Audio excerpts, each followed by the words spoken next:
Morning mga bata. Yan, okay. Siguro gutom na kayo din ano. Pero bago tayo magpakain sa inyo, gusto ko lang sana basahin yung yung actually yung message si Ate Ambe. Si Ambe ay isang graduate ng Moises at kaklase ko at best friend ko forever. Yung BFF forever, diba? Best friend forever ko. So, siya yung major sponsor natin sa event na ito. I don't know kung natatandaan niyo kami last year. Nandito rin kami, di ba? Natatandaan niyo ba kami? Okay, ang tawag sa grupo namin ay Mission Girls. Ngayon, hindi lang kami Mission Girls na ngayon kasi dumami na ang gustong tumulong sa inyo. Alam niyo ba yan na kinalat na namin ito sa buong graduates or alumni ng Moises Salvador. At actually, nandito rin ang iba, ang karamihan sa iba, nandito rin para mag-serve sa inyo. Basically, maraming batches o maraming graduates ng Moises ang sumali na sa amin. Kaya, mas maging masaya kayo kasi maraming ang tutulong sa inyong lahat. Okay? First of all, I would like to welcome din yung batch 81 sa pamumuno ni Miss Wen. Kasi sila yung mas active, very active na sumusuporta rin sa mission na ito. At ang batch 72 sa pamumuno naman po ni Miss Digna At yung iba po like batches 1965, opo, sa pamumuno naman po ni Isa Delita po. At yung iba pong batches like Tito, batch 64 at si Tito Magdano batch 59.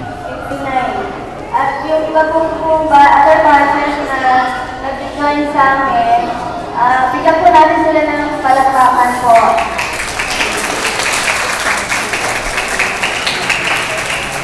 Okay, kung aware po kayo sa Facebook, yung aking best friend po ay nag-post ng isang message doon.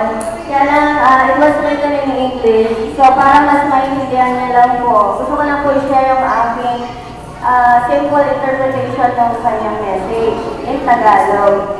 Okay? Bali, sinasabi po doon ni Ambe na tayo po mga tao na nabubuhay dito sa mundo, alam po ba natin kung alam po ang ating purpose? Or nagtatanong ba tayo sa ating mga sarili kung ano po bang bagay na maibibigay natin na magiging makahulugan ng ating buhay? So, simple lang naman po ang kanyang message. Ang gusto po niya ay magmahalan tayo or mahalin natin ang ating kapwa. So, di ba meron slogan before, yung mahal ko, kapwa ko, mahal ko, di ba? So, napakaganda po nun.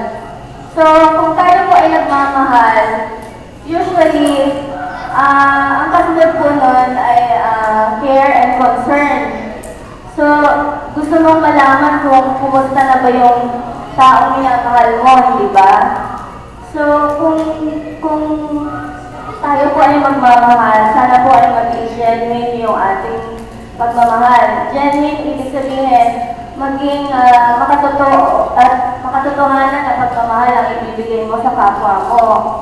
At sa pamamagitan ng iyong care and concern, gusto mo siyang tulungan, di ba? Pagka nakita mo na nahihirapan yung kapwa mo, di ba parang gusto mo siyang tulungan? At kapag naisip mo na kung ano yung gusto mong itulong sa kanya, yung sharing naman ang susunod na maiisip mo. Ano bang meron ka na gusto mong i-share sa kapwa mo? So, basically, kapag nagawa mo yun, actually, isang magandang halimbawa, ang pagtulong din sa kapwa talaga. So, andun yung major ingredients, yung love, care, concern, help, at saka yung sharing. Matuto tayong magbigay kahit anong bagay na gusto mong ibigay sa kapwa mo. Kung pwede naman, hindi naman kailangan maging mayaman ka para lang makapag-share ka. Anything, kahit hindi pera, kahit tulong, kahit servisyo, pwede mong ibigay yan sa kapwa mo. So, yun ang kanyang isang message. And then, kailangan kapag ginawa mo to, taos yan sa puso mo. Galing sa puso mo. Hindi ka nagpe-pretend na gusto mo lang tumulong. Kailangan kapag tumulong ka, yung buong puso mo ay ibinibigay mo dun sa taong tinutulungan mo at wala kang na-expect na kapalit. Hindi ka nag-expect na kapalit. So, at pag nagawa mo na lahat ng pagtulong mo sa kapwa mo,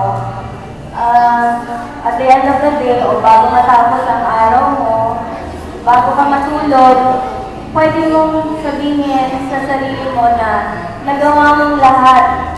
Nagawa mong lahat ang isang kautusan ng Diyos, which is yung magmahal sa iyong kapwa. At kapag nasabi mo yon sa sarili mo na natapos na, mission accomplished. Ibig sabihin, nagawa mo ang dapat mong gawin bilang isang Kristiyano. At kapag nagawa mo yon, makakatulong ka na ng mahimbing. At yun ay hindi lamang naman isang beses mong gagawin. Kung pwede mo siyang gawin all throughout your life, hanggang kamka kayo, maliit pa kayo, meron din kayo siguro pwedeng i-share na tulong sa mga kaklase nyo, sa mga magulang nyo, sa mga kamag-anak nyo, sa lola nyo. Kahit munting tulong, yun ay ikasisiya ng ating Diyos, okay? So, ang mensahe ng aking kaibigan ay isang napakaganda na mensahe para sa lahat. So, umpisahan natin habang bata tayo hanggang sa tayo ay tumanda. Patuloy tayong tumulong sa ating kapwa at mahalin natin ang ating kapwa. Okay? At bago ako magtapos sa aking mensahe din, siguro isang tip lang